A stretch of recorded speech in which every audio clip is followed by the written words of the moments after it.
Hello champions welcome to edu enrichment dear student आज भिडियोटी आमर fast video for 10th board exam आज video आम गोटे सैंपल सेट किछिटा साइंस क्वेश्चन को कंप्लीटली डिस्कशन करवा।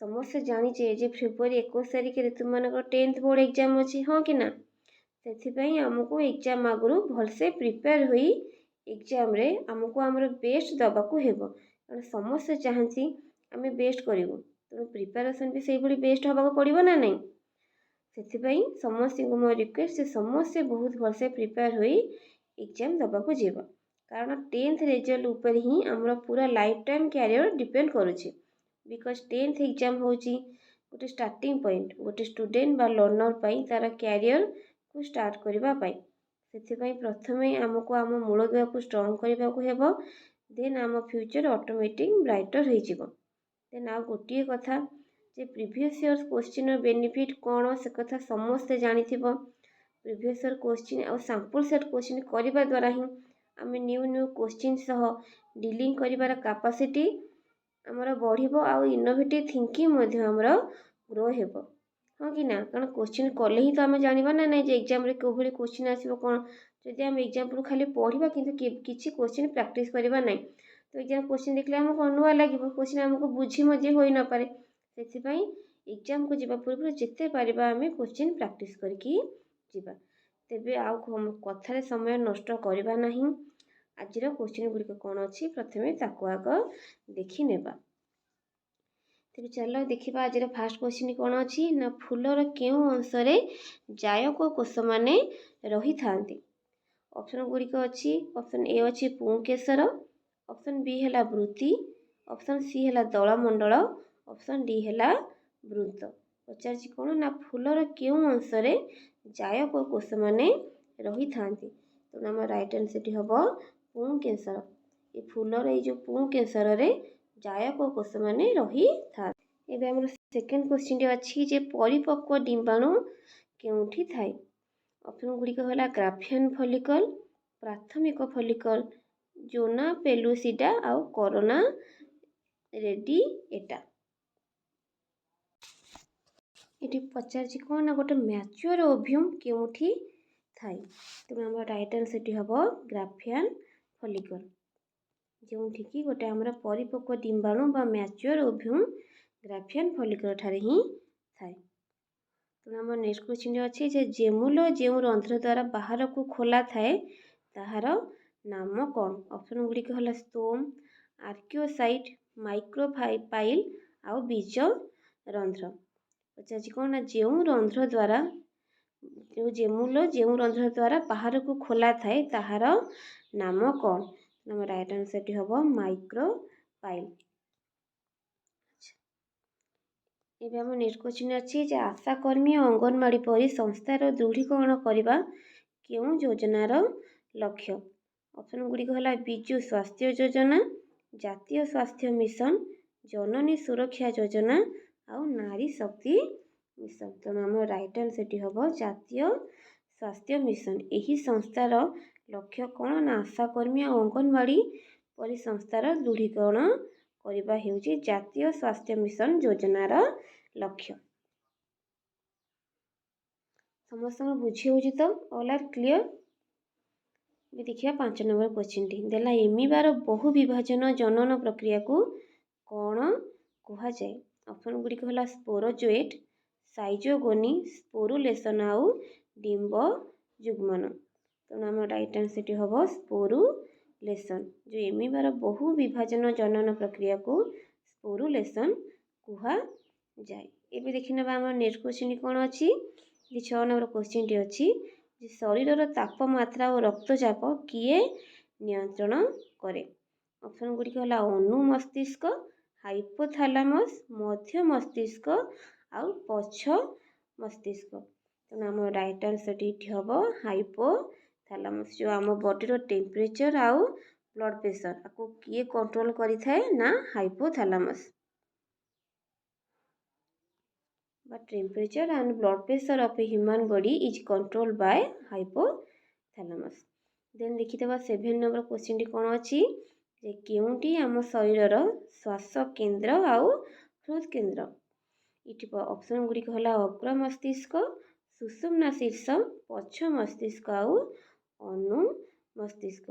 ତେଣୁ ଆମର ଏଠି ରାଇଟ୍ ଆନ୍ସରଟି ହେବ ଯେ ସୁଷୁମ୍ନା ଶୀର୍ଷ। ଏ କ'ଣ କରେ ନା ଆମ ଶରୀରର ଶ୍ୱାସ କେନ୍ଦ୍ର ଆଉ ହୃଦକେନ୍ଦ୍ର।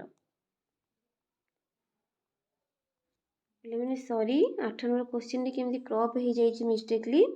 ଏବେ ଚାଲ ଆମେ 9 ନମ୍ବର କ୍ୱେଶ୍ଚିନ୍ଠୁ ଦେଖିନେବା। ଗ୍ରାହୀ ଅଙ୍ଗରୁ ଆବେଗ ସଂଗ୍ରହ କରୁଥିବା ସ୍ନାୟୁକୁ କ'ଣ କୁହାଯାଏ? ଅପସନ୍ ଗୁଡ଼ିକ ହେଲା ମୋଟର ସ୍ନାୟୁ, ସେନ୍ସରୀ ସ୍ନାୟୁ, ପ୍ରାନ୍ତୀୟ ସ୍ନାୟୁ ଆଉ କରୋଟି ସ୍ନାୟୁ।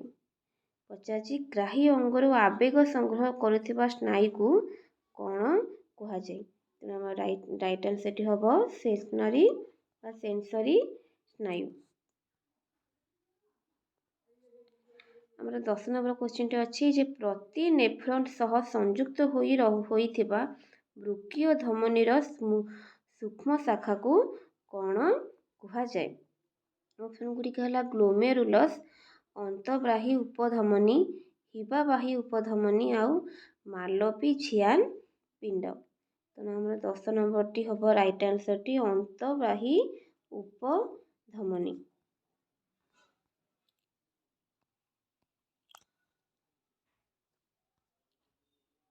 ଆମେ ଯେ ପ୍ରତି ନେଫ୍ରନ୍ ସହ ସଂଯୁକ୍ତ ହୋଇ ରହିଥିବା ବୃକ୍କୀୟ ଧମନୀର ସୂକ୍ଷ୍ମ ଶାଖାକୁ ଆମେ ଅନ୍ତର୍ବାହୀ ଉପଧମନୀ କହିଥାଉ ବା କୁହାଯାଏ। ଏଠି ଆମର ନେକ୍ସଟ କ୍ୱେଶ୍ଚିନ୍ ଅଛି ଯେ କ୍ୱିନାଇନ୍ କାହାର ଉପକ୍ଷାର? ଅପସନ୍ ଗୁଡ଼ିକ ହେଲା ତମାଖୁ, ଲେମ୍ବୁ, ସିନକୋନା ଆଉ ତେନ୍ତୁଳି। ତେଣୁ ଆମର ରାଇଟ୍ ଆନ୍ସରଟି ହେବ ଏଠି ସମସ୍ତେ ଜାଣିଛ ଯେ ସିନକୋନା। ଏ ଯେଉଁ କ୍ୱିନାଇନ୍ ସିନକୋନାର ଉପକ୍ଷାର।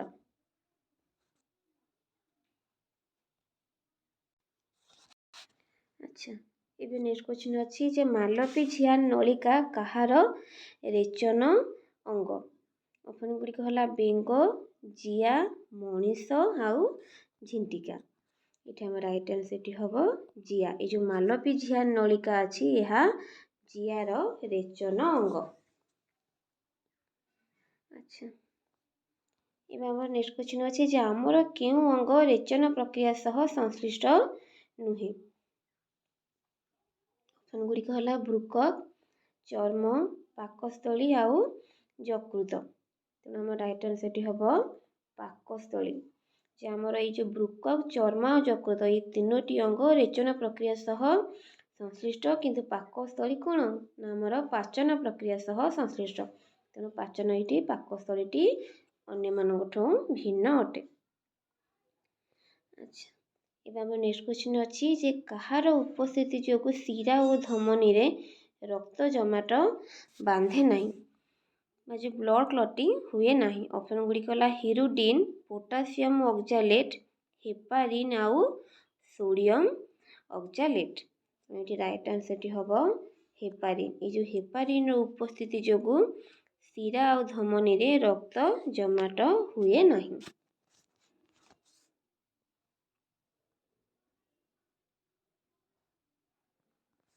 ଆଚ୍ଛା, ଏବେ 15 ନମ୍ବର କ୍ୱେଶ୍ଚିନ୍ଟି କ'ଣ ଅଛି ଦେଖିନେବା ଯେ ମୂଳରୁ ଉଦ୍ଭିଦର ଅଗ୍ର ପର୍ଯ୍ୟନ୍ତ ଜଳର ନିରବଚ୍ଛିନ୍ନ ଧାରାକୁ କ'ଣ କୁହାଯାଏ?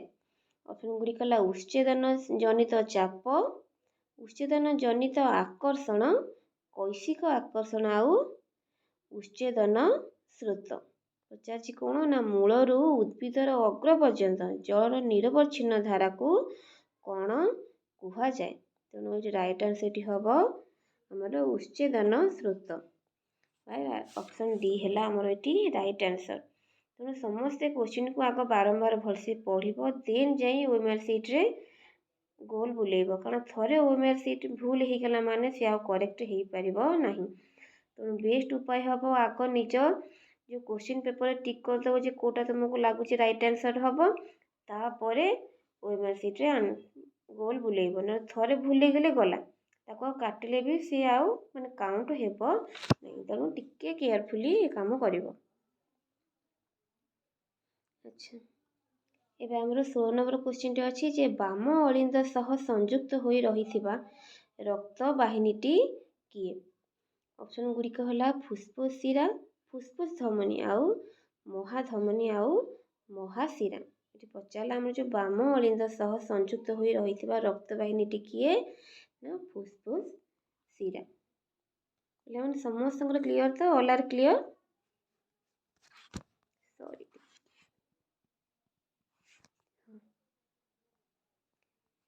ଆଚ୍ଛା, ଏବେ ନେକ୍ସଟ କ୍ୱେଶ୍ଚିନ୍ କ'ଣ ଅଛି ନା କେଉଁ ପ୍ରକାର ରକ୍ତ ସଞ୍ଚାଳନରେ ରକ୍ତ ଧମନୀ ଜରିଆରେ ଗୋଟିଏ ବାଟ ଦେଇଯାଏ ଆଉ ଅନ୍ୟ ବାଟ ଦେଇ ଶିରା ଜରିଆରେ ହୃତ୍ପିଣ୍ଡ ଭିତରକୁ ଫେରି ଆସେ? କ୍ୱେଶ୍ଚିନ୍ଟି ଆଉଥରେ ପଢ଼ି ନେବା ଯେ କେଉଁ ପ୍ରକାର ରକ୍ତ ସଞ୍ଚାଳନରେ ରକ୍ତ ଧମନୀ ଜରିଆରେ ଗୋଟେ ବାଟ ଦେଇ ଯାଏ ଆଉ ଅନ୍ୟ ବାଟ ଦେଇ ଶିରା ଜରିଆରେ ହୃତ୍ପିଣ୍ଡ ଭିତରକୁ ଆସେ? ଅପସନ୍ ଗୁଡ଼ିକ ହେଲା ମିଶ୍ରିତ ସଞ୍ଚାଳନ, ବି ହେଲା ଆବଦ୍ଧ ସଞ୍ଚାଳନ, ଅପସନ୍ ସି ହେଲା ଉଭୟ ଏ ଓ ବି, ଅପସନ୍ ଡି ହେଲା କୌଣସିଟି ନୁହେଁ ବା ନନ୍ ଅଫ୍ ଦିଜ୍। ତେଣୁ ଆମର ରାଇଟ୍ ଆନ୍ସର୍ଟି ହେବ ଆବଦ୍ଧ ସଞ୍ଚାଳନ। ଏଇ ଯେଉଁ ଆବଦ୍ଧ ସଞ୍ଚାଳନରେ ରକ୍ତ କ'ଣ କରେ ନା ଧମନୀ ଜରିଆରେ ଗୋଟିଏ ବାଟ ଦେଇଯାଏ ଆଉ ଅନ୍ୟ ବାଟ ଦେଇ ଶିରା ଜରିଆରେ ହୃତ୍ପିଣ୍ଡ ଭିତରକୁ ପୁଣି ଫେରି ଆସେ। ଆଚ୍ଛା, ଏବେ ଏଠି 18 ନମ୍ବର କ୍ୱେଶ୍ଚିନ୍ କ'ଣ ଅଛି ନା ବାୟୁ ଅପଜୀବୀ ଶୋଷଣରେ କେଉଁ ଉତ୍ପାଦ ମିଳେ? ଅପସନ୍ ଗୁଡ଼ିକ ହେଲା ଜଳ ଓ CO2, ଇଥାନଲ ଓ ଲାକ୍ଟିକ୍ ଅମ୍ଳ, CA2 ଓ ଅମ୍ଳଜାନ, ଗ୍ଲୁକୋଜ୍ ଓ ପାଇରୁଭିକ୍ ଅମ୍ଳ।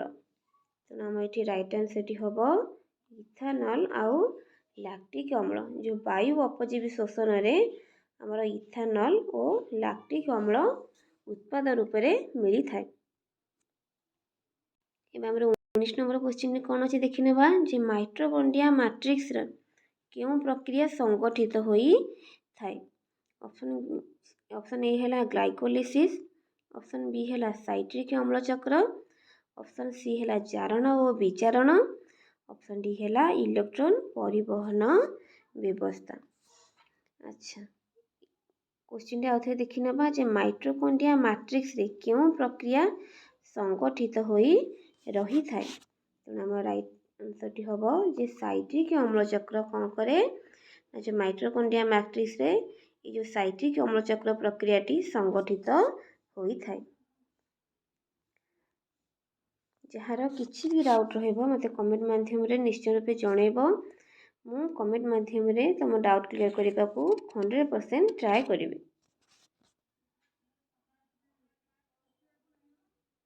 ସମସ୍ତେ ମୁଁ ବାରମ୍ବାର ବି ଭିଡ଼ିଓ ଆରମ୍ଭରେ ବୁଝେଇଲି ଯେ 10th ଏକ୍ଜାମ୍ ହେଉଛି ସବୁଠୁ ଇମ୍ପୋର୍ଟାଣ୍ଟ ଏକ୍ଜାମ୍।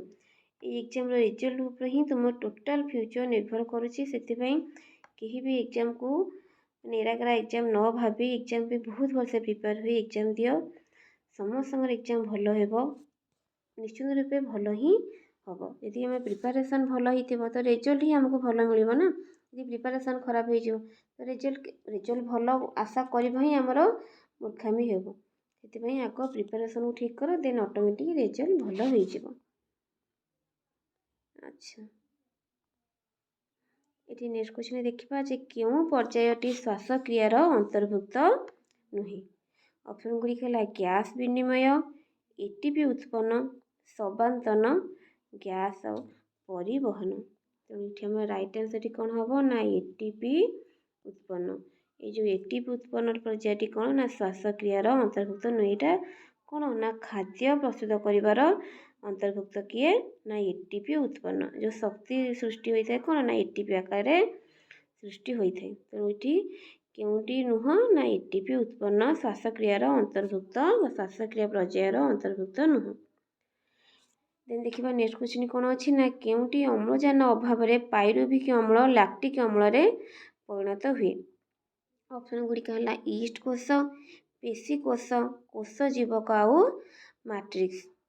ତେଣୁ ଆମ ରାଇଟ୍ ଆନ୍ସର୍ଟି ହେବ ପେଶୀ କୋଷ। এই ଯେଉଁ ପେଶୀ କୋଷ କ'ଣ ହୁଏ ନା ଅମ୍ଳଜାନ ଅଭାବରେ ପାଇରୁଭିକ୍ ଅମ୍ଳ ଲାକ୍ଟିକ୍ ଅମ୍ଳରେ ପରିଣତ ହୁଏ। ଆଚ୍ଛା, ଏଠି 22 ନମ୍ବର କ୍ୱେଶ୍ଚିନ୍ କ'ଣ ଦେଖିନେବା ଯେ କେଉଁଠାରେ ଖାଦ୍ୟ ପଦାର୍ଥର ଅବଶୋଷଣ ହୁଏ ନାହିଁ? ଅପସନ୍ ଗୁଡ଼ିକ ହେଲା ଜେଜୁନମ୍, ପାକସ୍ଥଳୀ, କ୍ଷୁଦାନ୍ତ ଆଉ ମୁଖ ଗହ୍ୱର।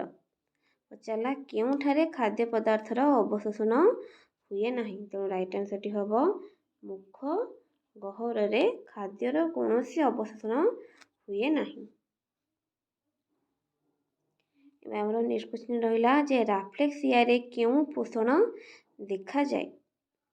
ଅପସନ୍ ଗୁଡ଼ିକ ହେଲା ପରଜୀବୀୟ, ପ୍ରାଣୀସମ, ମୃତୋପଜୀବୀୟ ଆଉ ସହଜୀବୀୟ। ଯେଉଁ ରାଫ୍ଲେକ୍ସିଆରେ କେଉଁ ପୋଷଣ ଦେଖାଯାଏ? ଏଇଟା ହେବ ଆମର ରାଇଟ୍ ଆନ୍ସରଟି ହେବ ଅପସନ୍ ଏ ପରଜୀବୀୟ। ରାଫ୍ଲେକ୍ସିଆରେ ପରଜୀବୀୟ ପୋଷଣ ସାଧାରଣତଃ ଦେଖାଯାଏ।